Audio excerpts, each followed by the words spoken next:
ఆపండి. వాడి గురించి మన వాళ్ళు పూర్తి వివరాలు ఫైండ్ అవుట్ చేశారు Vakeel Saab.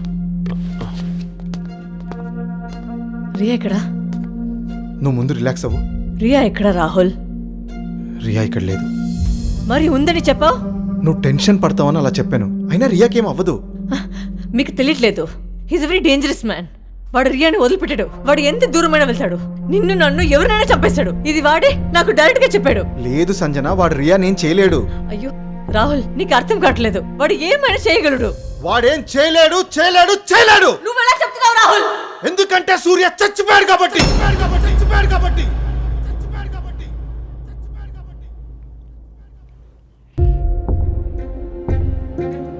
Yes, it's true Sanjana. Surya చచ్చిపోయి 2 years అయింది. కావాలంటే ఇట్లా చూపిస్తా. రమేష్ గారు ఒకసారి చూపించండి. రా.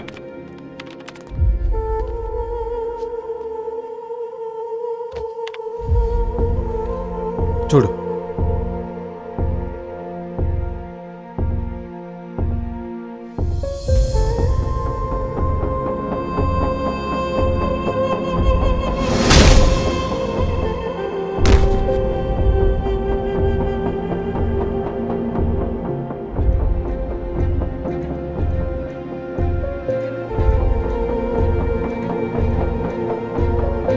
నీకింకా నమ్మకం కలగకపోతే ఈ పోస్ట్మార్టం రిపోర్ట్ చూడు.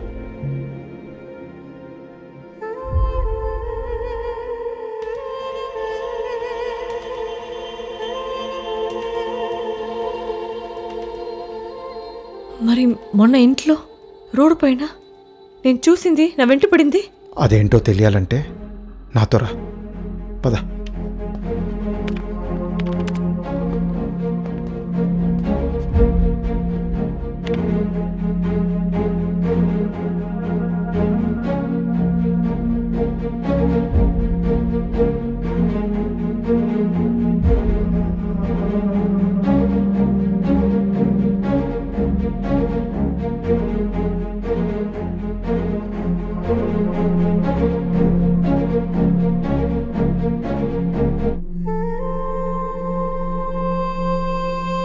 ఇదంతా నీ బ్రహ్మ సంజన.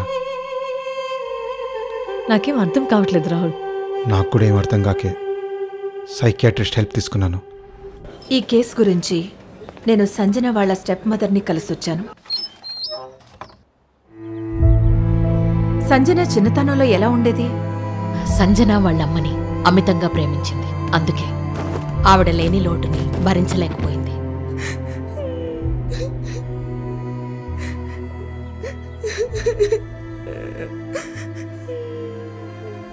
అమ్మా సంజన, సంజు ఇలా రా అమ్మా. అమ్మా అమ్మా అమ్మా,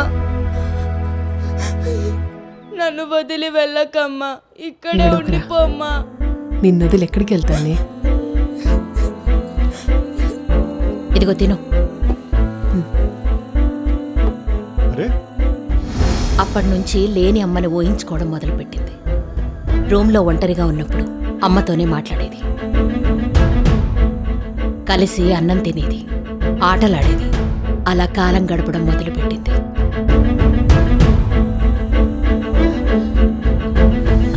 ఏమండి,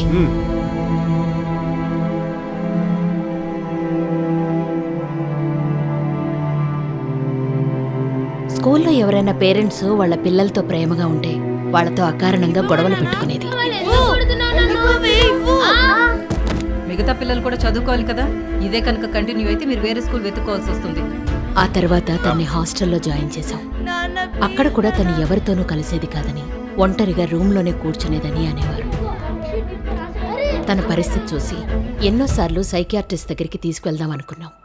కానీ ఏదో ఒకటి చెప్పి తప్పించుకునేది.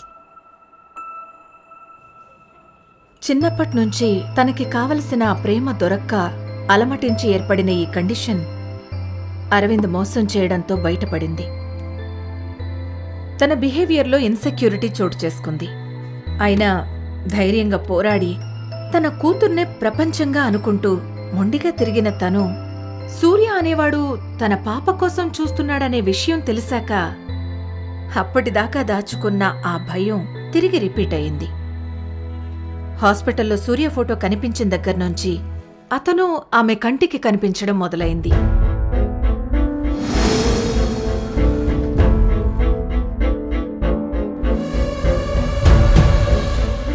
రియాని ఎత్తుకెళ్లడానికి ట్రై చేస్తున్నాడని అతన్ని ఊహించుకోవడం మొదలుపెట్టింది. హాస్పిటల్ బయట, ఇంట్లో, రోడ్లో అన్ని చోట్ల అతను కనిపించడం కేవలం ఆమె కల్పన మాత్రమే. మరి తను ఈ డిసార్డర్ నుంచి బయటపడే అవకాశమే లేదా? డెఫినెట్గా ఉంది. కానీ దానికి ముందు ఆమె ఆ సూర్య అనే వ్యక్తి చనిపోయాడు అనే విషయం నమ్మాలి.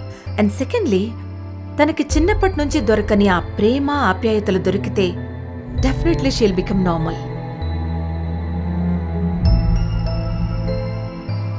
సూర్య చనిపోయాడని సంతోషించాలో, నా పరిస్థితి ఇలా అయిందని బాధపడాలో నాకేం అర్థం కావట్లేదు.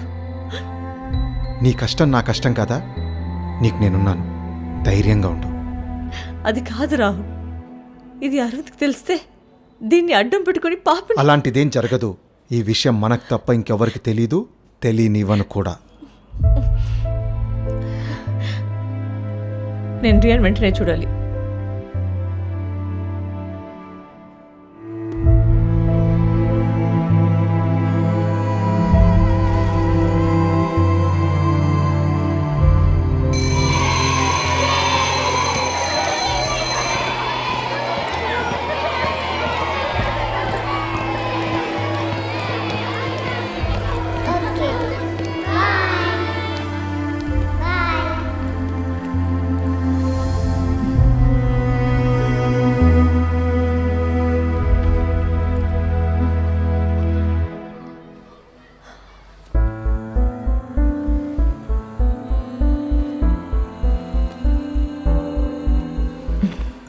ఏంటి ఎలా ఉన్నావు?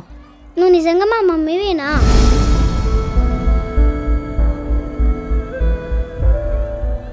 ఎందుకు అడిగా? లేకపోతే ఏంటమ్మా, రాజు వాళ్ళ మమ్మీ తనకి డల్ కావాలంటే అది కొని పెడుతుంది. ప్రణయ్ వాళ్ళ మమ్మీ తన హోంవర్క్స్ అన్ని చేసి పెడుతుంది. నువ్వేమో నేను ఏమరిగిన ఇప్పుడు కాదు తర్వాత అంటావు. హోంవర్క్స్ అన్ని నన్నే చేయమంటావు. ఇలా అయితే నేను నీ దగ్గర ఉన్నాను పో. సరే, నీకు ఏం డాల్ కావాలో చెప్పు. నీకేం కావాలని మమ్మీ కొనేస్తుంది. నీ హోంవర్క్ కూడా మమ్మీనే చేస్తుంది. ఓకేనా? నిజంగా మా మంచి మమ్మీ. పద.